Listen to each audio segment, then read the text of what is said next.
10वें अध्याय का आधा भाग। फल वाले कर्म बंधन रूप है और ना कर्म करना त्याग नहीं है, किंतु कर्म फल के त्याग का नाम कर्म त्याग है। पहले कर्म यज्ञ से बाहर मेरी पूजा करें, फिर ज्ञान यज्ञ में प्रीति करता हुआ योग करें। जो ऐसा करता है उसको मिट्टी भी कांचन के समान हो जाती है, परंतु जो नित्य मेरे भक्त हैं, ज्ञान योगरत हैं, वो मेरे सामुज्य को प्राप्त होते हैं। मेरा भजन 3 प्रकार से होता है, मन, वाणी और काया। जप, कर्म, तप, ध्यान, ज्ञान, इस 5 प्रकार से मेरा भजन करे, अन्यथा अन्य आत्माओं में जो विदित होता है वह ब्रह्मा पूजा कहलाती है। जो अपने में जानता है वह अव्यंतर पूजा है। मनोमय चित्त है जो मनोमात्र कहते हैं। मेरे नाम जिसकी वाणी निरत है वह सार्थक है। जो मेरे नाम से रहते हैं वह कुछ नहीं है। जो मेरे शासन देश के लिंग और त्रिपुंड आदि में अंकित हो मुझे भजता है वह कामिक पूजन है। इस प्रकार की मेरी पूजा ब्रह्मा कर्म है। यदि मेरी आज्ञा से रहित जो उसका यज्ञ आदि कर्म व्यर्थ है। मेरे निमित्त देह को सुखाना ही तप है, अन्य नहीं। जब पंचाक्षर का अभ्यास, प्राणायाम का अभ्यास, रुद्राध्याय का अभ्यास, यही अभ्यास है। पंचाक्षरादि रहित हो तो वेद व्यास भी कुछ नहीं है। ध्यान पूर्वक मेरे रूप का चिंतन ही समाधि और आत्मा का निमित्त समाधि नहीं।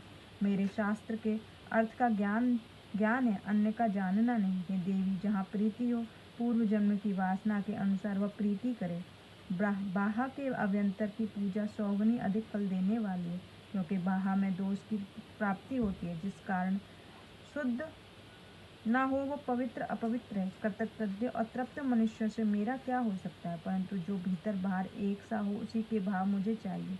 एकात्मक से भाव करना ही क्रिया है, मेरा सनातन धर्म है। मन, वचन और कर्म से किसी की फल की अपेक्षा न करनी चाहिए। फल से मेरा आश्रम लघु होता है, क्योंकि फल के अभाव से वह मुझे छोड़ने को उद्यत हो जाता है। फल को मैं भाव के अनुसार देता हूँ, परंतु जो फल की इच्छा त्याग कर मेरा भजन करते हैं वह भक्त मुझे प्रिय हैं। जो मुझसे भाव रखते हैं उन पर मेरी कृपा होती है और मुझे बड़े बल से वो निर्वाण देता हूँ। मेरे ऐसे धर्म अधिकारियों के 8 लक्षण हैं। मेरे भक्तजनों से प्रीति, पूजा, अनुमोदन, स्वयं पूजा करना मेरे लिए ही अंगों की चेष्टा है। मेरे कथा में रति, स्वर, नेत्र और अंगों के संचालन किया मेरा ही नाम निमित्त करने तथा स्मरण और आश्चर्य है। यदि ऐसे चिन्ह में मलेच्छ भी नहीं होते तो वही श्रेष्ठ ब्राह्मण, मुनि, यति और पंडित हैं।